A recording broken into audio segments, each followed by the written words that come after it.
Sasagot po tayo ng katanungan, yung katanungan ganito. Sabi niya, kapatid, ano ang tunay na relihiyon?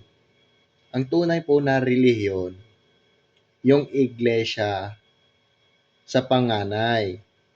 Yun po ang tunay na relihiyon sa panahon ni Propeta Moises. Yung iglesia sa ilang, iglesia ng mga panganay.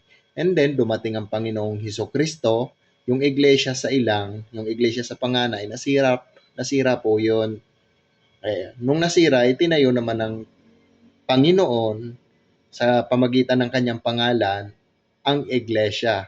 Kaya ang pangalan ng iglesia, iglesia ng Diyos, na ang ulo ng iglesia ay ang Panginoong Hesus Kristo. And then, dumating ang mga panahon, yung iglesia ng Diyos ay napasukan na rin po yun ng mga um, anti-Kristo, yung mga kalaban ni Kristo, yung mga kalaban sa Diyos. And then, kaya ang iba nagsilabasan. Nagsilabasan po sila at sila po ay gumagawa na namang iba't ibang sekta. Kaya yung mga sekta ngayong nakikita ninyo, yung mga panambahan ngayong nakikita ninyo sa ating mundo, na mga naniniwala sa Biblia, ayan po ay tunay. Meron lang din silang mga turo na mali. Lahat po sila, hindi sila perpekto, lahat sila pilay. Yun ang aking nakikita, meron silang mga turong mali. Pero naniniwala sila sa Biblia, totoo po yun.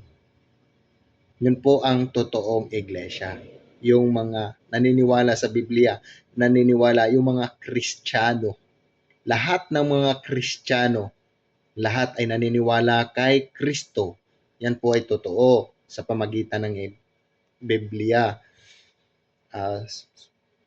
Nung panahon, yung Biblia, hindi natin yan basta-bastang mapapakinggan, hindi natin yan basta-bastang mabasa.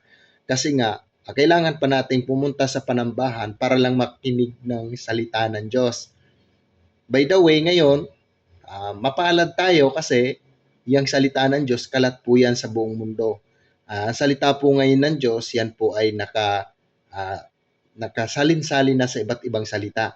Kaya mapalad po tayo. Kaya inanyayahan ko lahat ng mga miyembro ng kahit na anong sekta, kahit na anong iglesia, basta't naniniwala sa Kristyanismo at naniniwala sa Biblia, kayo po ay bumili ng Biblia para po hindi kayo maluko ng inyong mga pare, pastor, o ng inyong mga elders.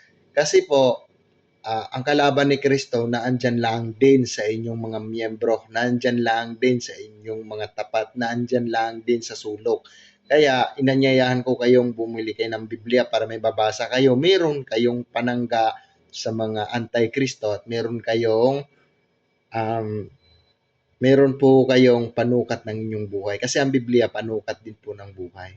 Nandito na lang, masyadong mahaba na. Mag-iingat po kayo palagi. Ang tama pong reliyon, Kristyanismo, wag lang kayong magpapaniwala sa mga iba't ibang aral nila na sarili nilang mga libro. Bye-bye!